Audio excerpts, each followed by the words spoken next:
Alright guys, so today we're going to be building the best RTX 5050 gaming PC for $800. Now, like always, I'm going to leave everything in the description below for you guys to check out, and let's just get right into it.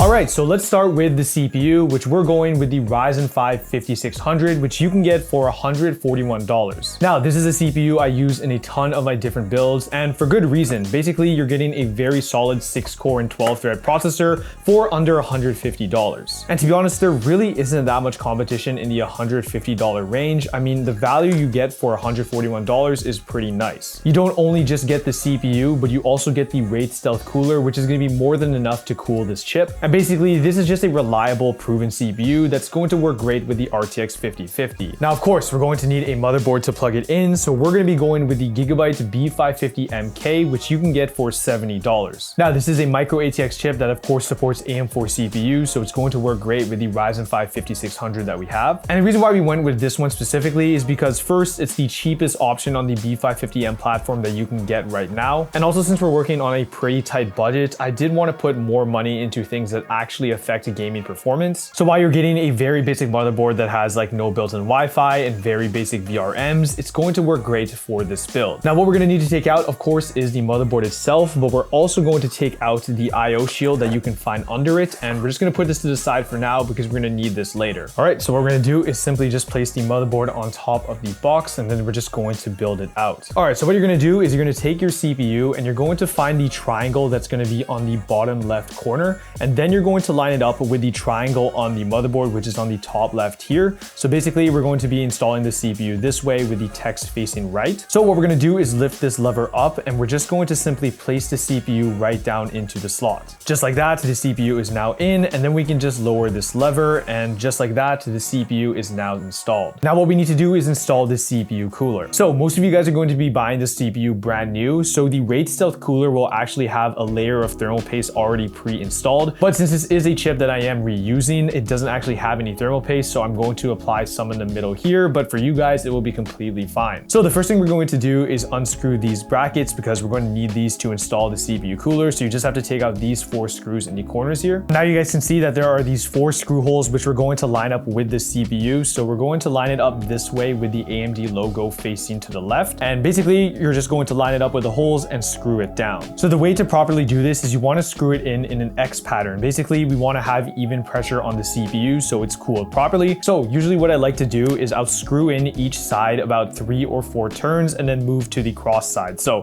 basically, for example, I'll go to the top left here and line it up, screw this down about 4 turns, and then we'll go over down to this bottom side and then screw this in 4 times as well. Then we'll move down to this side and basically just do this until it's fully screwed in. You don't want to screw it in too hard. You just want to make sure that it's locked in just enough, but you don't want to over tighten. All right, so now that it's screwed in, we're going to take this wire and we're going to plug it into the CPU fan header, which is right beside the RAM and PCIe slot, and then we're just going to line it up and slide it in. And just like that, the CPU is now fully installed. Now for the next part, we're going to be looking at RAM, and the one that I'm using is the T-Force Vulcan Z 16GB kit at 3200 MHz, but the one I have linked below is the exact same specs, but it's from a brand from OLOy, and the reason why I recommend that one is because it's $10 cheaper at $120. So both of these kits have the exact same specs, so whether you get the T-Force or you get the OLOy one, you're going to get the exact same gaming performance. But one thing I do usually recommend, as we all know that RAM prices are up right now, is trying to get RAM on the used market. Usually you can find 16GB 3200 MHz kits for almost half off if you look on places like eBay or Facebook Marketplace. So I would highly recommend taking a look at that and see if you can get a good deal. But to install the RAM sticks, it is very simple. All we need to do is pull these tabs on the 2nd and 4th slot of the RAM stocks on the motherboard. So you're going to do it on the top and bottom just like so. Then you're going to line up the RAM stick, making sure that the notch is on the right side, making sure that you don't have it this way. You want to make sure that it's facing to the right. That way it's going to install properly. Then you're going to slide it into the slot and then apply a little bit of pressure on both sides until you hear a click.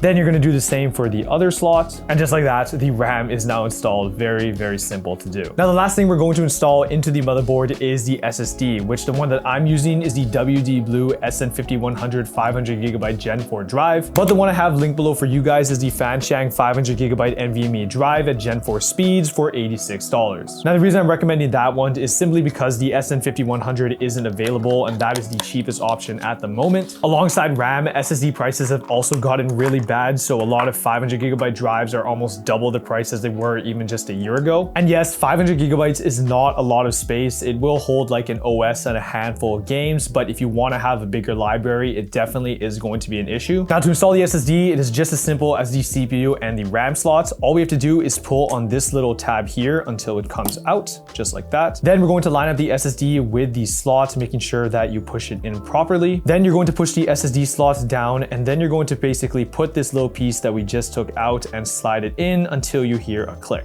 But now all the parts that need to go into the motherboard are fully installed, and we can now move on to the case. Okay, so for the case, we are going with the Okinos Aqua Uno, which you can get for $46. Now, if you've been watching some of my builds recently, you know that I've been using this case a lot, and for really good reason. I mean, first off, this is a $40 case that has 3 ARGB fans that are pre-installed. That in itself is really good value. It means you're actually getting decent airflow right out of the box for a very good price. And by far the most underrated part that is my favorite part actually is that it is a fully toolless design. So basically all of the panels, the glass panels here, the top panels, the back panels, you can all remove without using a screwdriver. And a lot of cases have started doing that, and I think that's a great thing. Okay, but the first thing that we're going to install into this case is the IO shield. So if you do remember, we did take this out of the motherboard box, and we're going to install this now because this is basically just a cover for all of the ports. So what you're gonna wanna make sure is that the text is facing up, so you can see that USB, DisplayPort, all of the text is facing up,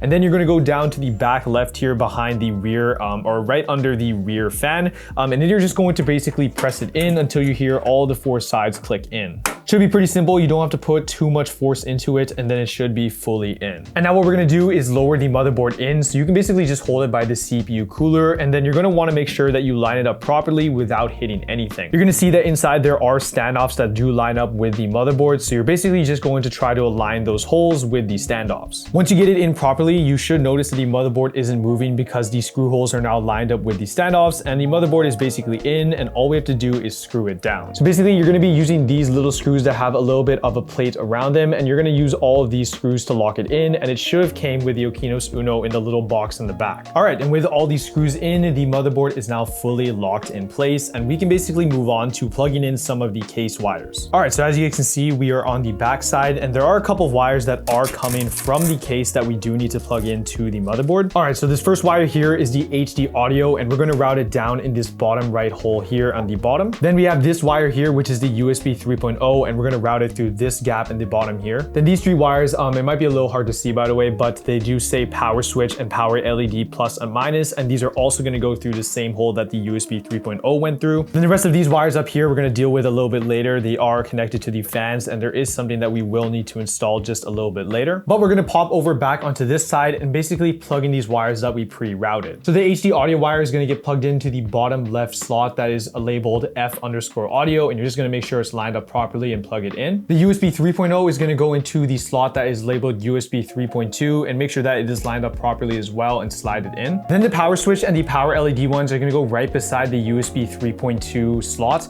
There is a little diagram right beside it that will show you where to plug it in. It is a little bit hard to see on this camera, but right beside the USB 3.2, there is a very small diagram which shows you where to plug this in. So just look out for that, and then make sure you plug it in accordingly. And once you have all of those 3 wires installed, that is basically everything that we need to plug in for now. Okay, and the next part that we're going to be installing is the power supply, and the one that we're using is the MSI Mag A650BN, which you can get for $60. Now, this is a 650 watt bronze rated power supply, and for $60, it honestly just is a pretty good unit. I use this in basically all of my budget builds, and simply because there aren't that many options at this price range, and the MSI Mag is one that is actually rated pretty decent on the power supply tier list, and it's just going to work perfectly with the rest of the system. 650 watts is more more than enough for the Ryzen 5 5600 and the RTX 5050, so we're gonna have no issues there. The only real downside of this power supply is that it is non-modular, meaning that it has every wire connected, so even wires that we don't need are going to be permanently attached. That's just going to make cable management a little bit harder, but overall for $60, it is a pretty solid unit. So to get this installed, we're gonna flip on over to the back side, and basically you're going to take the power supply just like this,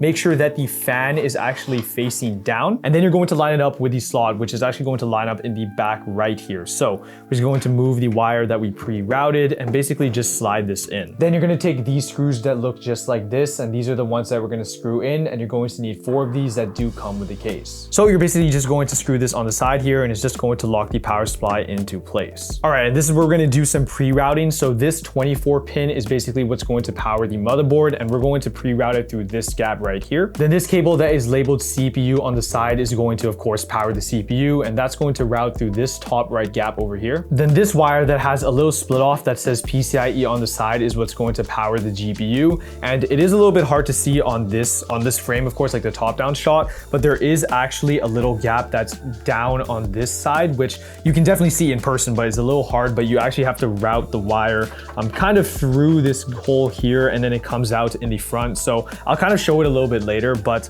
you're just going to want to try to pre-route it. It is a little bit difficult, so it might take me a little while here. All right, and if you remember from earlier, we didn't actually plug in any of the fans, and the reason for that is simply because we needed the power supply to do so. So this wire here, you're going to see at the end, there is a little bit of a SATA connector, which is actually what's going to power on the fans. And on the power supply, there is going to be a female connector, and you're just simply going to line it up and plug it in. Then there is another wire that is coming from the fans, which is this female connector, and basically this is going to go into the ARGB controller. Usually you actually have this on the motherboard, but since we're going with such a budget board that it actually doesn't have an ARGB controller. So what you're actually going to have to go out and buy is one of these things, which is an ARGB controller that is plugged into your power supply, and you can actually get these for very cheap. This one is $8 on Amazon, so it is very inexpensive. But basically, very simply, you're going to take the female connector and line it up with this side and plug it in, and then this little controller is now what's going to control the RGB on the fans. And then the other side is just another SATA connector, so just find another slot on the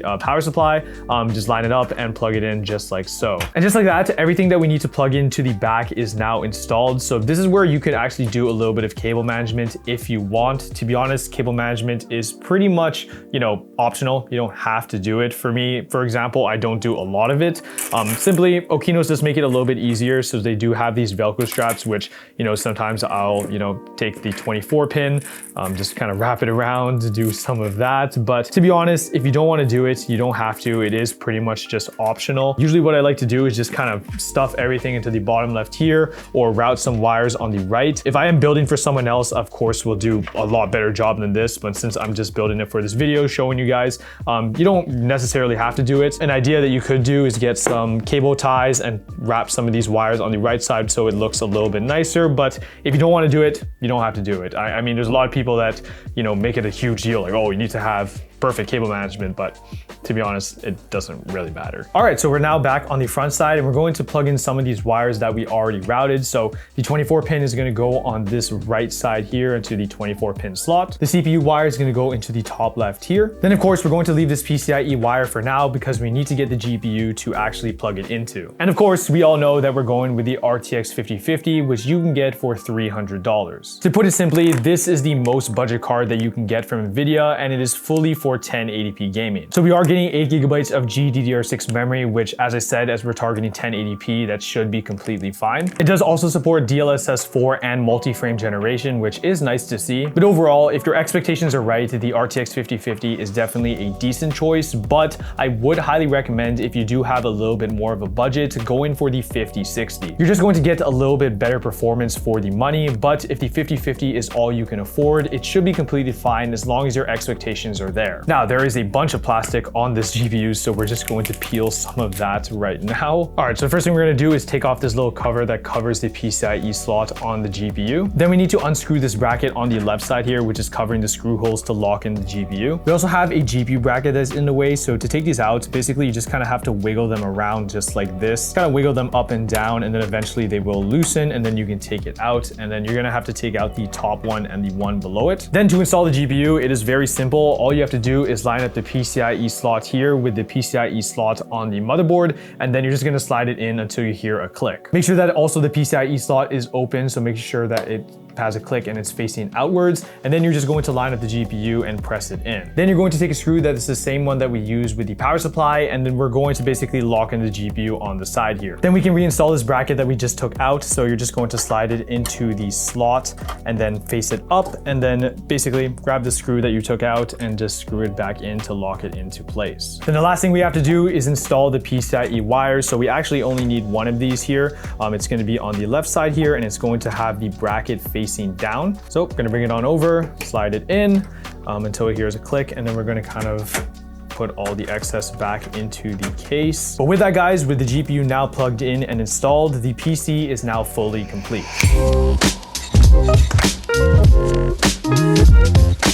But yeah, guys, that is the entire RTX 5050 gaming PC, and the total for everything came out to $830. Now, like always, I'm going to show you guys some benchmarks so you guys can see how this PC performs.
Located the rest of them.